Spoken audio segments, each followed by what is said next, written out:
Hello दोस्तों, आप सभी को जय मसीह की स्वागत किया जाता है एक नए वीडियो में। वीडियो को पूरा देखें, देखने के बाद वीडियो को शेयर कर दें। पहला तीमुथियुस 4:1। परंतु आत्मा स्पष्टता से कहता है कि आने वाले समयों में कितने लोग भरमाने वाली आत्माओं और दुष्ट आत्माओं की शिक्षाओं पर मन लगाकर विश्वास से बहक जाएंगे। ये बात सच है कि आज बहुत सारे झूठे शिक्षक उठ खड़े हुए हैं जो दुष्ट आत्माओं की तरफ से हैं, जो शैतान लूसीफर उनको यूज कर रहा है।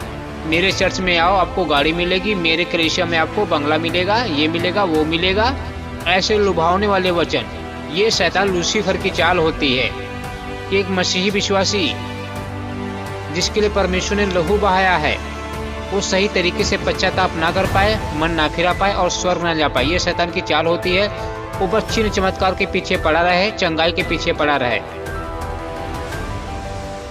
उसको ये शायद पता नहीं है आज चंगाई मिलेगी तो कल दिक्कत आ भी सकती है।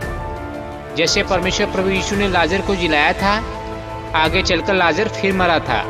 इसलिए बहुत सावधानी से अपना जीवन बिताएं, क्योंकि दुष्ट आत्माएं बहुत जोर से काम कर रही हैं, क्योंकि उनको पता है कि हमारा समय बहुत कम है। दुष्ट आत्माओं का सरदार लूसीफर जो अपने सिंहासन पर बैठा रहता है, वो अधिकार देता रहता है अपनी सेना को कि जाओ उन मसीहों पर तीर चलाओ जो पवित्र जीवन जी रहे हैं, उनको किसी तरीके से मुसीबत में डालो, पाप में डालो, वो दिक्कत में आ जाए, परेशानी में आ जाए, बीमारी में आ जाए, वो यीशु को छोड़ दे, कुड़कुड़ाने लगे।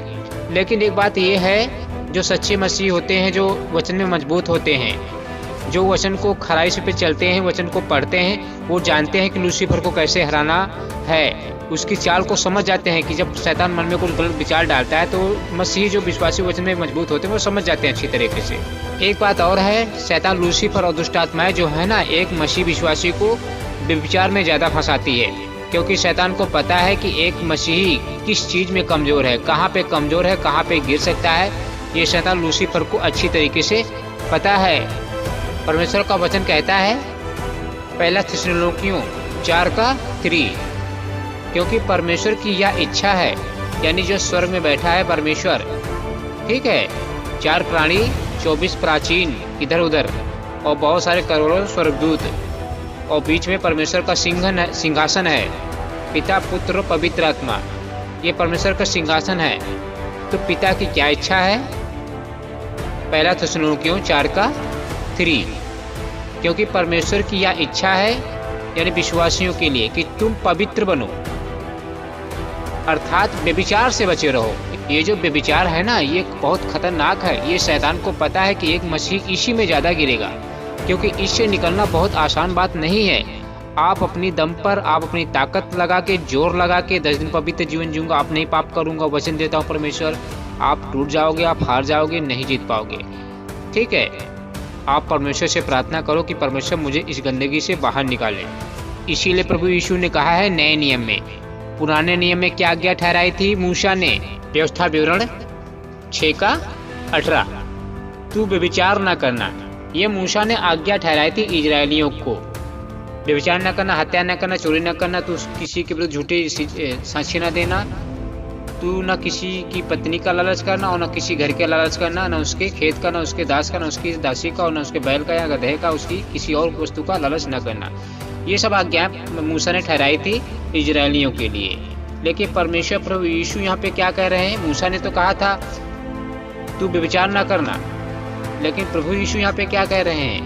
मत्ती 5:28-29 वचन, परंतु मैं तुमसे यह कहता हूँ। मूसा तो वो बात कही थी व्यभिचार न करना, लेकिन प्रभु यीशु कह रहे हैं परंतु मैं तुमसे यह कहता हूँ कि जो कोई किसी स्त्री पर कुदृष्टि डाले, मार्केट जाते समय या सामान लेते जाते समय या घर से बाहर निकलते समय या छत के ऊपर कहीं पर कुदृष्टि डाले स्त्री पर, वह अपने मन में उससे व्यभिचार कर चुका।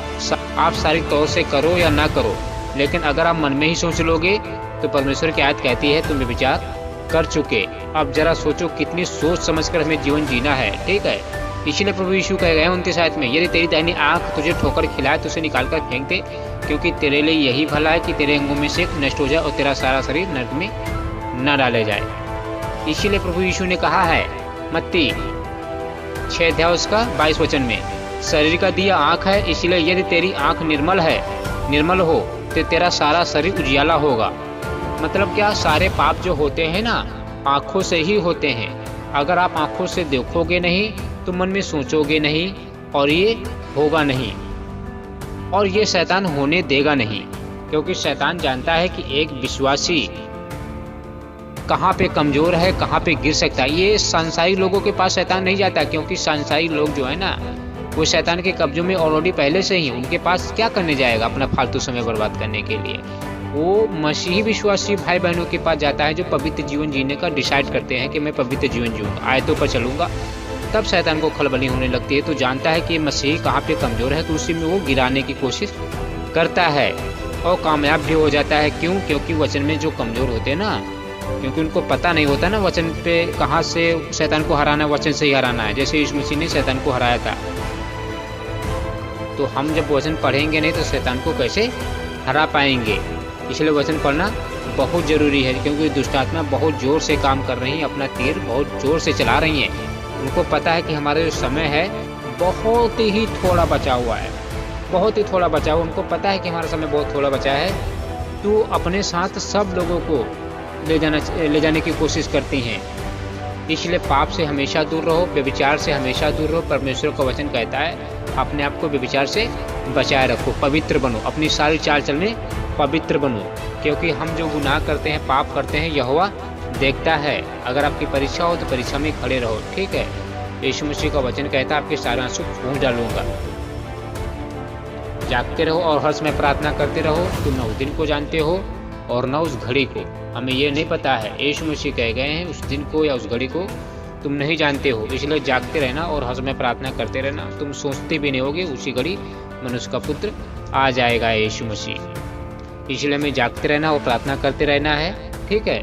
वचन में बने रहना है ताकि हम यहाँ पे छूट ना जाए, हमें लज्जित ना होना पड़े, ठीक है। सुरक्षित हम यीशु मसीह के साथ चले जाए रैप्चर में, अपने स्वर्गीय घर, अपने पिता के घर। जरा सोचो, आप कब तक पाप करते रहोगे, कब तक गुनाह करते रहोगे, कब तक एक दूसरे की चुगली करते रहोगे, कब तक इधर उधर ताकते रहोगे, छेड़ते रहोगे, गाली गलौज निकालते रहोगे, दुष्टता की बातें बोलते रहोगे, कब तक गलत संगति करते रहोगे, कब तक गुटखा बीड़ी ये सब करते रहोगे। कभी तो अंत होगा। क्या पता कल किसने देखा, कल किसने देखा। परमेश्वर का वचन कहता है, नीति वचन, कल के दिन के विषय में डिंग मत मार, क्योंकि तू नहीं जानता है कि दिन भर में क्या होगा। आपकी डेथ भी हो सकती है। अगर आप बिना उद्धार पाए हुए मर गए तो आप जानते हैं कहाँ जाओगे, ठीक है। जैसे धनवान चिल्ला रहा था वैसे आप भी चिल्लाओगे, तो ऐसा आपके साथ ना हो, ठीक है। सही चाल चलिए, पवित्र जीवन जिए, यीशु मसीह के साथ उसके सामने डरते रहिए, भय मानते रहिए, पवित्र जीवन जिए। अगर आपसे पाप हो जाते हैं, गुनाह हो जाते हैं, तो परमेश्वर से, प्रभु यीशु से माफ़ी मांगिए। प्रभु यीशु आपको जरूर माफ़ कर देगा। वो नहीं चाहता कि हमारे बेटे बेटियाँ कोई नाश हो, वो चाहता है कि सबका उद्धार हो, सबको मन फिराने का अवसर मिले। लेकिन जो शैतान जो है ना, वो उसकी ऐसी चाल नहीं है कि सबको मन फिराने का अवसर मिले। वो चाहता है कि सब नरक जाएं, क्योंकि परमेश्वर पवित्र आत्मा सबको मन फिराने का अवसर देता है। आपको सुबह मिलता है, आपको दोपहर मिलता है, रात मिलता है, तो आप परमेश्वर को धन्यवाद किया करो कि परमेश्वर आपने सुबह दिखाई है, परमेश्वर आपने रात दिखाई, इसके लिए बहुत बहुत धन्यवाद करता हूँ, ठीक है। आप प्रार्थना किया करो, बाइबल पढ़ा करो, यीशु मसीह को पुकारो सुबह शाम, उसका धन्यवाद किया करो, क्योंकि यीशु मसीह बहुत जल्द आने वाला है, आपके सारे आंसू पोंछ डालेगा, ठीक है। आप चिंता मत करो, थोड़ा बहुत यीशु मसीह के आंसू बहा लो, इसके बाद शोक विलाप ये कुछ नहीं रहेगा, मृत्यु नहीं रहेगी, नया कर नहीं पड़ती, पर सब कुछ परमेश्वर नया कर देगा। God bless you. जय मसीह की। परमेश्वर आपको बहुत सारी आशीष दे।